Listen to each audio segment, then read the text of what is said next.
My autistic son never talked to strangers, but he drew a picture for the 25-year-old billionaire who became his best friend. The boy in the bubble.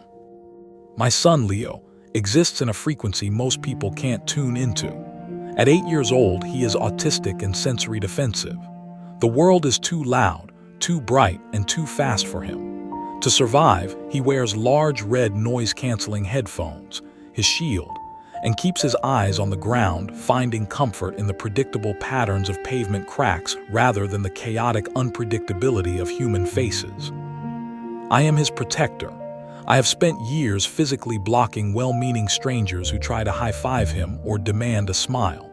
I know that for Leo, a stranger is a threat to his carefully constructed order.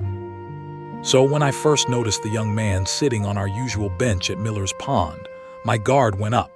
He wasn't the typical park goer. He was young, maybe 25, and looked like he had just stepped out of a magazine spread for young tech geniuses. He wore expensive minimalist streetwear, the kind of hoodies that cost $500, and stared at the pond with a look of exhaustion so deep it looked like physical pain. I prepared to steer Leo away. I didn't want my son bothering a brooding young man. I certainly didn't expect that this young stranger who had the world at his fingertips was the one who desperately needed to be found. The burnout on the bench. We went to the park every Tuesday and Thursday to escape the noise of the city. Leo would draw, I would read. The young man was always there. He didn't look like a creep, he looked like a ghost. He never looked at his phone, a rarity for someone his age. He just sat there, hands in his pockets, staring at the water. He had the posture of someone carrying a crushing weight. I recognized him eventually. A magazine cover at the grocery store checkout jogged my memory. Arthur Sterling, a tech prodigy, a wunderkind app developer who had sold his company for billions before he could legally rent a car. The headlines usually called him the boy king of Silicon Valley. But on that bench, he wasn't a king. He was just a kid who looked like he hadn't slept in a month. Leo, who usually treated humans like furniture, began to notice him. Arthur was quiet. He was still. In Leo's sensory-overloaded world, Arthur was a calm anchor. I saw Leo glancing at him over the top of his sketchbook, analyzing him not as a threat, but as a curiosity. The breaching of the wall. It happened on a windy Tuesday. Leo was drawing a squirrel that had paused near the bench. When the squirrel darted away, Leo didn't stop. He stood up, ripped the page from his book, and walked directly toward Arthur. My heart hammered. "Leo," I whispered, standing up. Leo didn't stop. He walked right up to the young billionaire's designer sneakers. Arthur jolted slightly, pulling himself out of his trance. He looked down. When he saw Leo, he didn't put on a fake adult talking to a kid voice. He didn't smile falsely. He just looked at Leo with tired, dark eyes. "Hey," Arthur said softly. Leo held out the drawing. Arthur took it. He looked at the sketch of the squirrel, then at Leo's red headphones, then back at the drawing. "You got the tail right," Arthur said, his voice flat but genuine. "It's not fluffy, it's jagged." Leo nodded.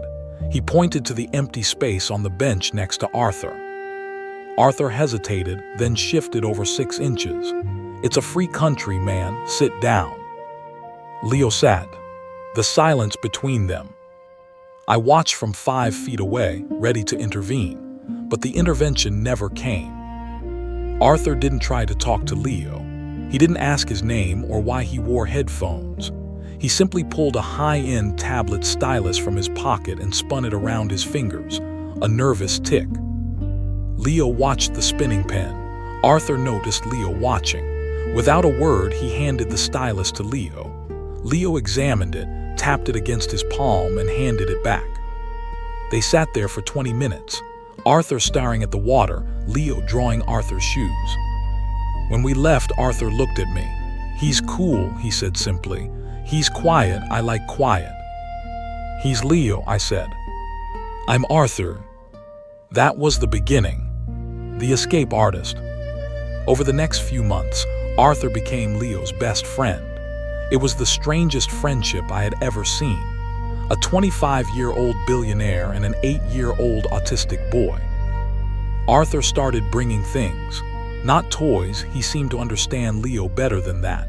He brought textures, a swatch of velvet, a piece of raw graphite, a fidget spinner made of aerospace-grade titanium.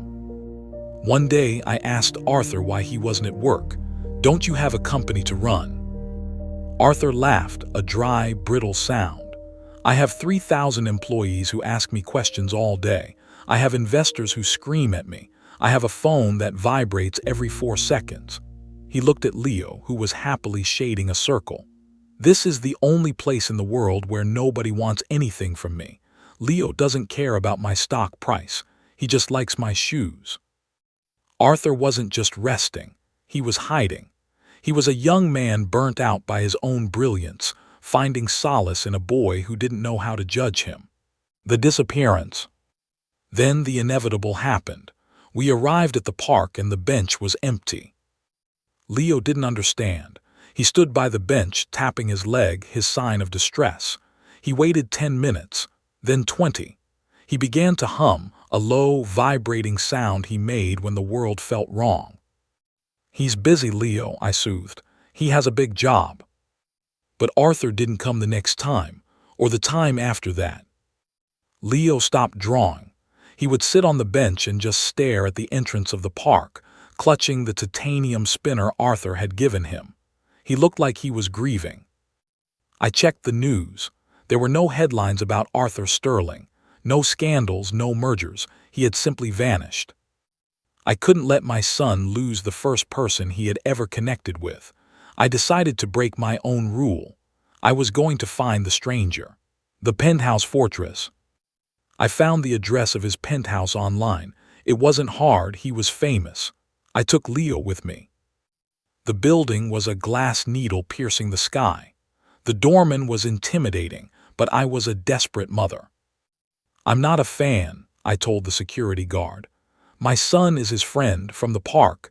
Please just tell him Leo is here." The guard rolled his eyes but made the call. His face changed. "He says, send them up, immediately." The elevator ride was silent. When the doors opened, we stepped into an apartment that looked like a spaceship, cold, white, and empty.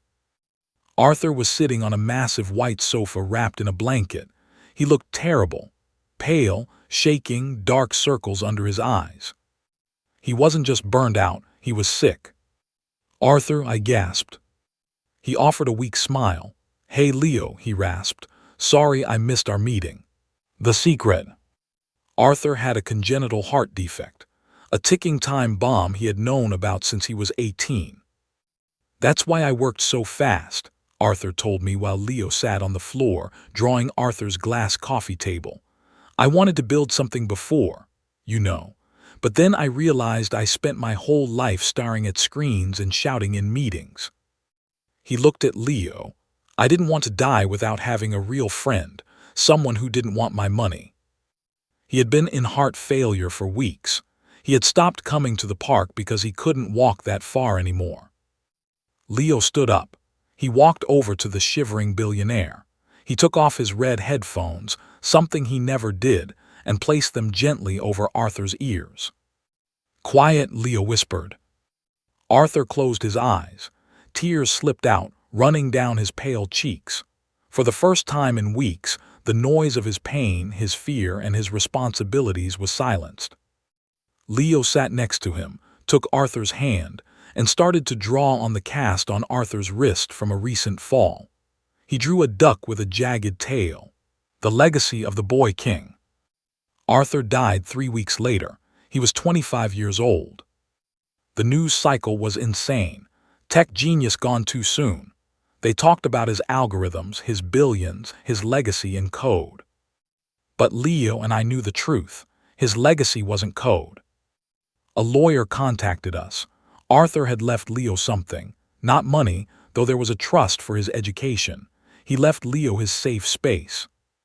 He deeded a small plot of land he owned, a private garden on a rooftop in the city, to a new nonprofit called Leo's Bench. It was a sanctuary designed specifically for neurodivergent kids. soundproofed walls, tactile gardens, and quiet corners.